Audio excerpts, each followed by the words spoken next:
Hello everyone, welcome to my channel. I hope everyone is having a wonderful day. Before starting the video, please go ahead and hit the subscribe button and give this video. Dex has an unexpected confrontation with Cyrus. Lucky and Liz share a tender moment after he tells her he's staying in Port Charles. And Dex has an unsettling run-in with Cyrus. Today on General Hospital, Dex runs into Cyrus in Rice Plaza. Lucky tells Liz he's staying, and Sunny pushes Christina to move on. Please note that if you purchase something by clicking on a link within this story, we may receive a small commission of the sale. General Hospital finally showed us who murdered Sam. Now we just need to know why. General Hospital, Gio, Dex, Jocelyn, and Trina are all looking for Christmas trees at Rice Plaza.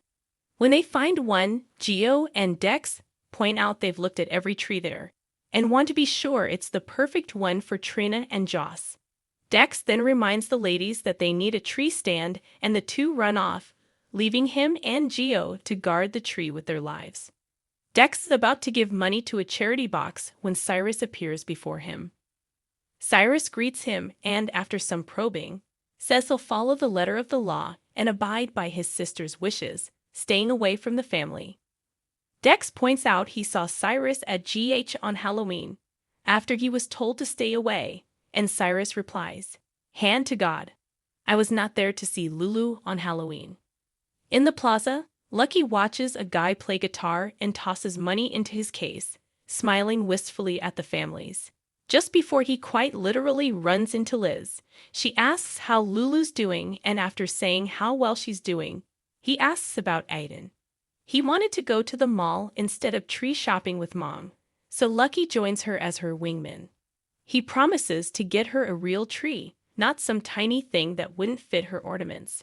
After they find one, Liz mentions how much this reminds her of their grand plan as teenagers to move to New York City together and start a wondrous life together. She tells him he was the first person to believe in her and got her to believe in herself. "You deserve the world," Lucky tells her gently. They bring the tree back to Liz's, where Lucky offers to help her set up all the Christmas decor.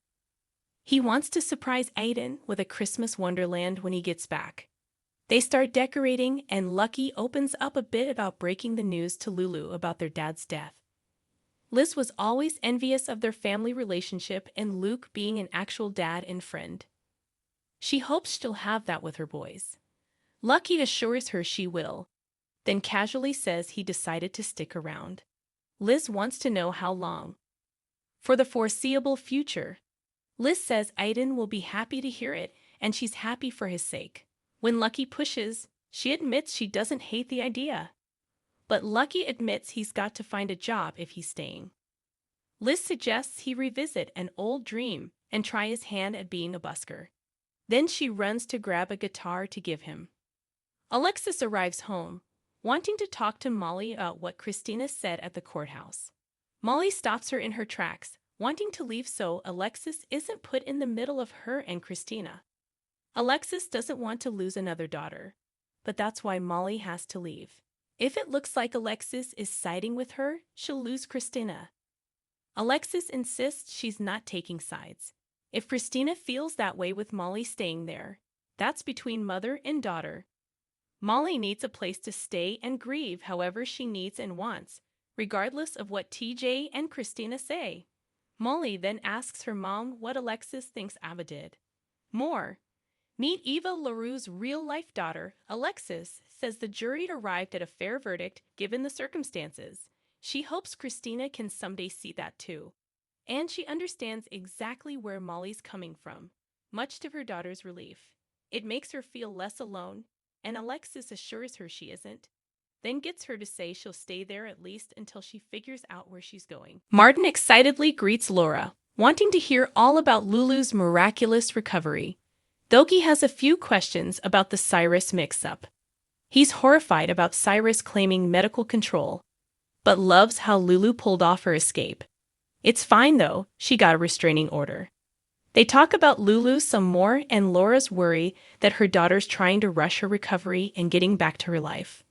Lulu and Rocco are having dinner tonight, and Martin gets it. Can you imagine waking up and years have passed? Yes, Laura can. She lived it. Martin never knew that. Laura rehashes her coma and waking up to find Lulu went from a kid to a spirited teenager. It took some time, but they built a great relationship. Martin points out that Lulu will feel the same way about Rocco and mourn the loss of seeing her son grow up. What a gift, Martin points out. Lulu has a mom who knows exactly what she's going through. He asks if there's been any luck tracking down Charlotte, but no, not yet. More, Carly is speeding towards some high drama. Sunny and Christina get back to the restaurant, where he assures her that things will settle with Molly and not to worry about it. Christina, though, says she meant exactly what she said about Molly not being Adela's mother. But she can't believe everyone from Molly to the jury believed Ava over her. Sunny gets it and quietly promises his daughter, one way or another, Ava's gonna pay. It doesn't dampen Christina's rage that Molly believes Ava over her. She's just looking at the easy way out of processing emotions by deciding her daughter's death was an accident.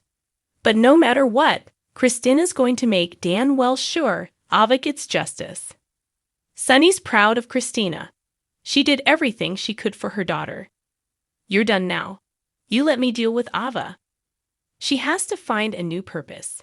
That's when he asks if she gave more thought to his job offer, and she says she's not excited about the coffee business. He then asks about the youth center, and she says she's proud of the work she did, but she's not the right person to run it now. She's too angry right now to help the kids like they deserve. Sunny tells her she has more than anger to offer. She just has to figure out how to channel her peace and love and energy, and he's got an idea how. Christina could run Charlie's for him. No, wait, she could own it for him. Christina's not sure, so Sunny tells her she needs to move forward or risk getting locked in her pain.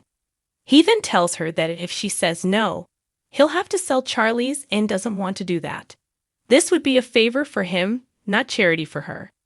Dido, Dex, Joss, and Trina get the tree back to the ladies' apartment and start decorating. Gio gets frustrated fast, telling everyone about how many rules his family always had for decorating. He and Trina talk about Christmas traditions, when Joss notices something's off with Dex and asks what's wrong. He shrugs her off, but Jocelyn asks if he wants to get out of there. She thinks she left something at Rice Plaza. They run out, but neither Gio nor Trina know what it was about. After, she asks if Gio can teach her Italian, but he doesn't know much. Violin, though. In the show's final moments, Jocelyn and Dex walk through Rice Plaza, and she says she wanted to get him away from all the Christmas revelry, making him uncomfortable. His family didn't have the best time at it, he admits, and Joss gushes over how far he's come, how they'll make happy Christmas memories, then breaks out some mistletoe to kiss him under.